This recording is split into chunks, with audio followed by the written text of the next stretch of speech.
Bon dia a totes i benvinguda a Primavera.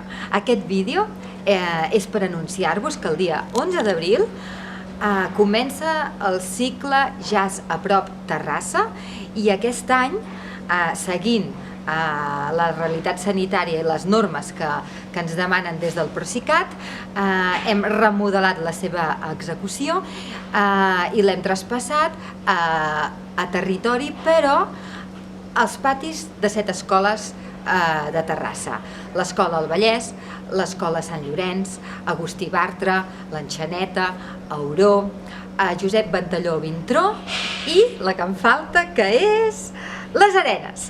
Aleshores, ara la meva companya Ota, tècnica en territori, us donarà més detalls de tot plegat, una mica filosòficament cap on hem tirat el cicle, i més endavant ja farem un vídeo per explicar-vos la importància que té per nosaltres des de Cultura al territori i tots els projectes que estem tirant endavant. Gràcies. Endavant, Ota.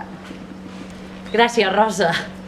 Bé, aquest any fem el jazz a 7 escoles, de l'11 d'abril al 2 de maig.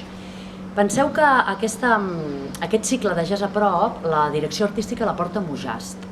Ells són qui han triat aquests músics. I qui són aquests músics? Aquests músics aquest any són músics terrassencs o agrupacions vinculades a Terrassa. Per què?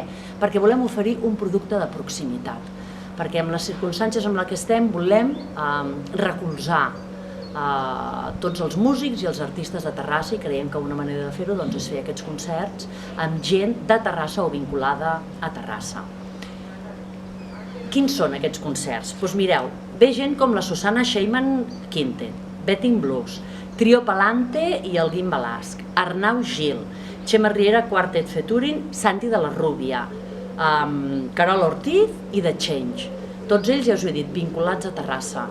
Estem contents aquest any perquè, malgrat les circumstàncies, hem aconseguit tornar a reprogramar i fer-ho als patis d'escola. O sigui que ja ho sabeu, a partir de l'11 podeu reservar les entrades. Recordeu que aquests són concerts, són gratuïts. Reservar les entrades a Entràpolis. Passeu-vos-ho superbé.